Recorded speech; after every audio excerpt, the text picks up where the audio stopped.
Tempest. Written and adapted for audio by ButterflyCoffee.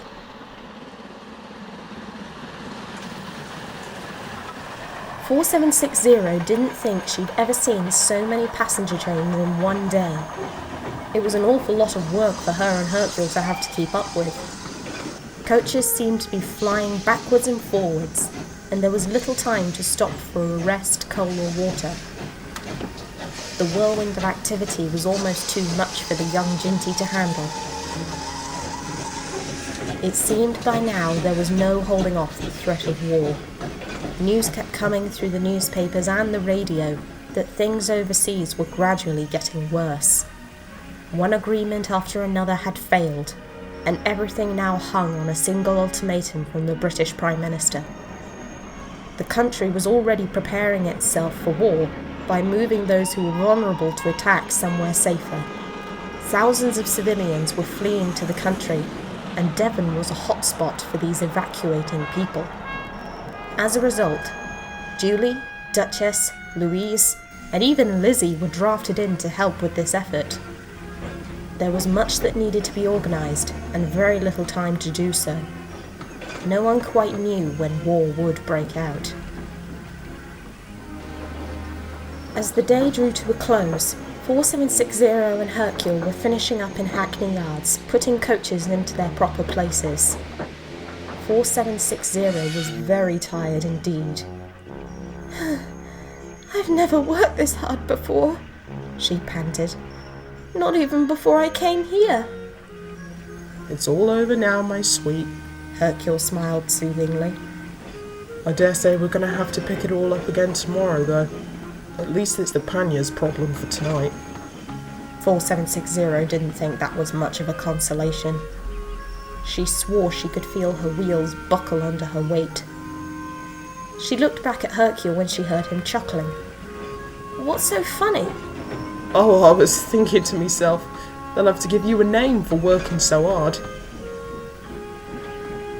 4760 had often thought to herself, before she was quite awake, what did an engine have to do in order to earn a name? She knew that some engines had names from the very beginning, but a lot of them didn't. Lots of other engines that came through Newton Abbot had no name, and the panniers were heard screeching their numbers at each other from across the yards. The drivers and firemen that worked in her cab had taken to calling her the Ginty, but that didn't feel like a name. It almost felt worse than calling her by her number. "It would be nice to have a real name rather than just a number," she thought to herself as she began following Hercule back to the sheds. The Ginty brought the question up again after she was woken up from her daydreaming, and the other engines seemed more than happy to explain their stories. Lizzie and Duchess had both rescued important trains before coming to Newton Abbot, and had earned their names as a result. Louise had only heard her name in passing, but demanded to be called it by anyone who would listen. She liked the name because it sounded as grand as she was.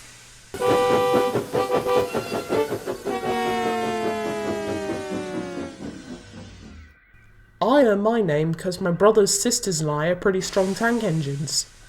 Hercule was keen to add in his 2 cents. "Someone saw me working and came to talk to my crew about me. Said I was a real Herculean engine, they said. And that kind of stuck with me, and I became Hercule." Julie, who was on shed that night, seemed a little hesitant to speak, which was quite unlike the usually open engine. "Are you all right, Julie?" Duchess worried. Yes, I'm fine," Julie replied hastily. "I was just remembering the story. You see, I was named after a driver's wife. This driver loved his wife dearly and often brought her to see the engines. She took a special liking to me, coming to appreciate me as much as her husband did." The Black Five went quiet for a moment, her expression shifting to a sombre look. "Then the driver lost his poor wife in a car accident. He was so upset. He almost wasn't the same man. So I offered that if he wanted, he could name me after her as a tribute, That helped him cope tremendously, and when my driver retired, crews after him kept calling me Julie, and I've had the name ever since. All the engines were just awestruck. No wonder Julie was cautious about opening up to them. 4760 was particularly taken with the big engine's story, thinking how sad yet noble it was for Julie to do that. As she slept that night, she dreamt of how wonderful it must be to be named for such a reason. Next morning, Hercule and 4760 were back at work early, trying to accommodate for the rush of coaches and people. Every platform was a loud, buzzing hive of frantic activity. Every engine and crew were working overtime to keep things moving as smoothly as possible, but it was going to be a difficult day indeed. 4760 backed off from a long line of coaches and watched them pull away. The Ginty was struggling to get her breath back. All of a sudden, there was an awful lot of shouting and commotion at the far end of the platform, and 4760 watched as the station master and Mr. Turner talked quickly to each other. A little girl was holding the station master's hand and bawling fiercely. Mr. Turner ran into his office, and the station master ran to 4760. "What's the matter?" called her driver. "That train's just departed for Exeter. There's a mother on board who's probably worried sick for this poor nipper. Do you think you can catch up? What about our work here? Mr. Turner's got it under control back here. They'll only hold the train for so long at Exeter. Just for God's sake, get this child back to her mother." The driver helped the child into the cab. 4760 felt her boiler pressure rise. She billowed steam from her cylinders, looking very fearsome. More than fearsome. Aggressive. The tank engine gave a blast of her whistle and pulled out of the station after the coaches. This little Ginty would catch that train. She would, she would, she would. 4760 flew along the main line, sparks shooting from her funnel. She didn't even take in the spectacular views that Dawlish had to offer. Tunnels flew by, her firemen making sure every shovelful of coal did its job to keep the tank engine at speed. Her cheeks were red and her cylinders burned. Never before in her life had she had to go so fast. Normally she'd be towed over distances like this. The ballast practically shook as she tore along the coast and stations flashed by. Her cab shook and swayed with every joint in the rail she hit. "Easy, girl! You're gonna blow your covers off if you're not careful!" Her driver somehow managed to shout over the commotion. "That's just it!" 4760, who was starting to feel puffed out, shot back. "I can be fixed! That little girl in the cab won't be able to see her mother again if we don't catch that train!" Mile after mile, the Ginty kept her speed, only slowing down as her driver checked her for speed limits. She desperately wished he wouldn't. She could hear that poor girl screaming for her mother, and it only made her want to go faster. They could easily miss that train if her driver kept braking again and again. So the next time he tried it, 4760 ignored the brakes as much as she could bear. Her axle boxes were in agony, but she pressed on, rocketing around corners at such a speed she threatened to tip over. This chase was not doing her any good at all.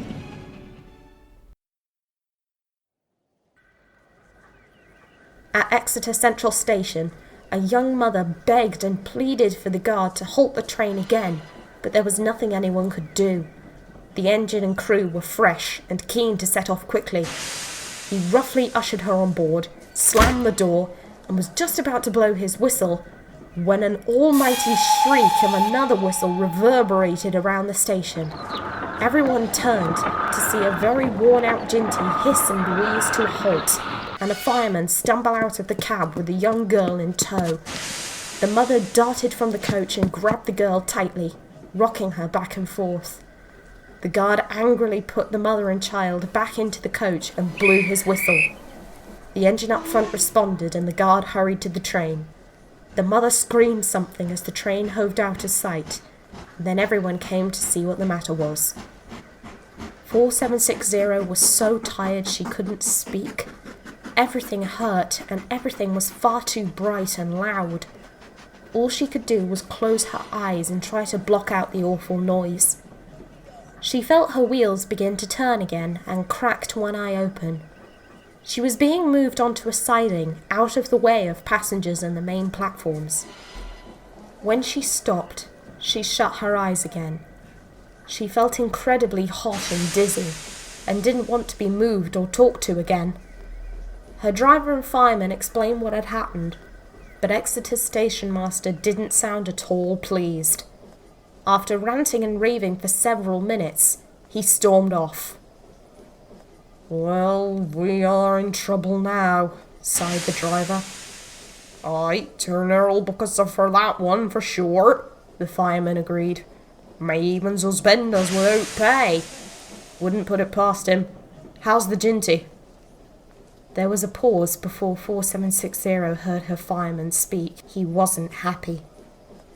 "Knackered." Late that afternoon, 4760 sat quietly in a shed berth at Newton Abbot. She'd been towed back after the incident, and Mr. Turner had placed her into the sheds immediately while he went to speak with the crew. 4760's injectors had become jammed during the jostling chase, so she wasn't allowed to come home under her own power, and nobody could find the time to fix them. She was alone for quite a while. The ginty somehow knew she wouldn't be let off lightly for today. The crunching of gravel underfoot woke her up. Mr. Turner strode towards 4760, hands behind his back, and looking very serious. "Well, 4760, I'm not impressed at all. I had loaned you because of your careful approach to your work and your sensible nature. Perhaps I was wrong in my judgment." 4760 stayed quiet.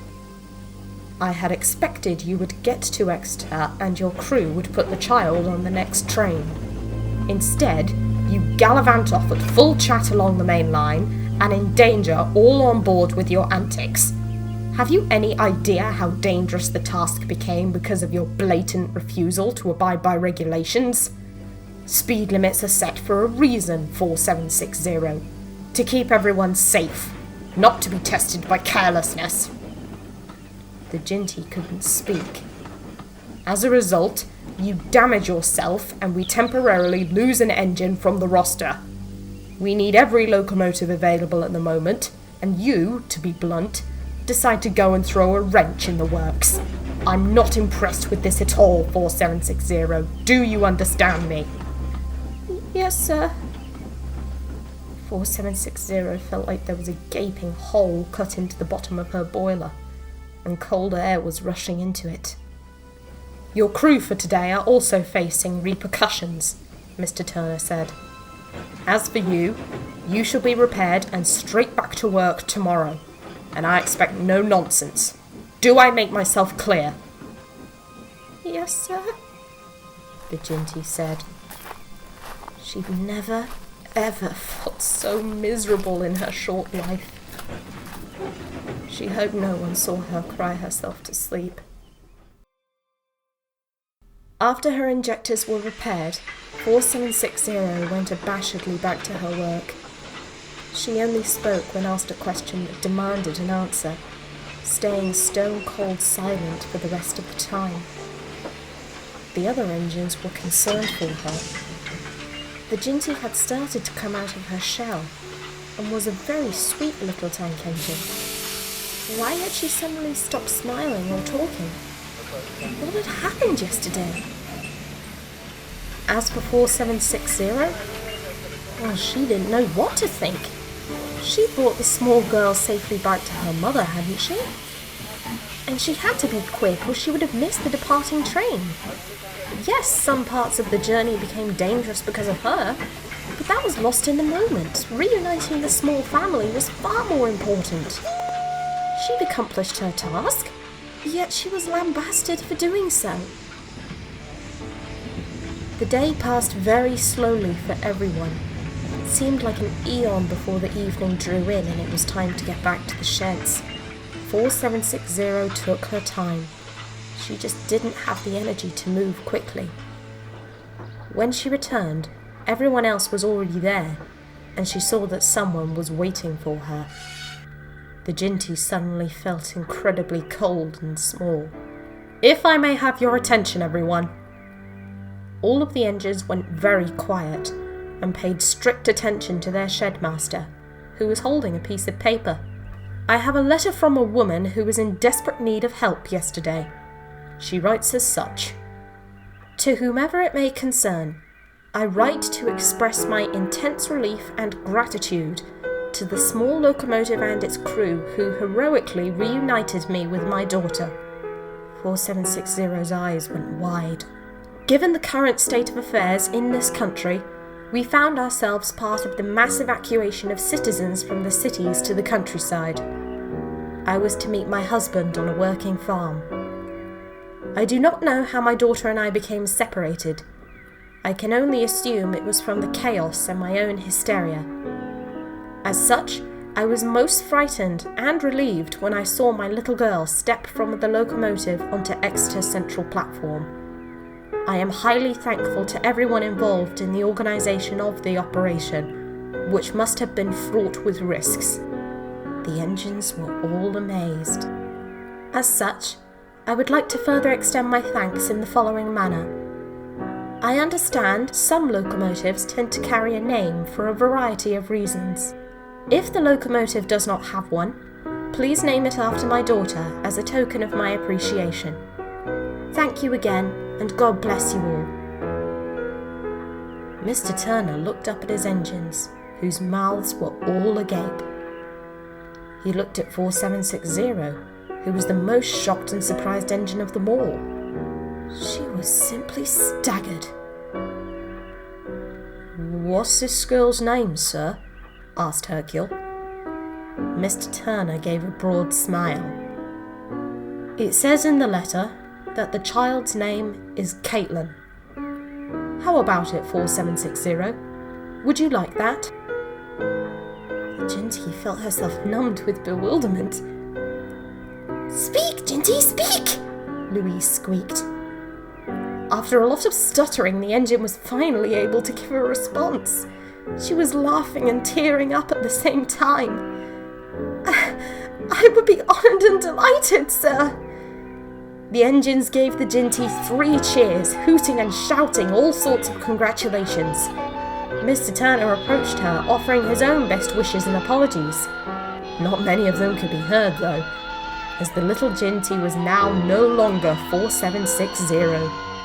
She was still coming to terms with the brilliance of her new identity. She had a name, and it was Caitlin.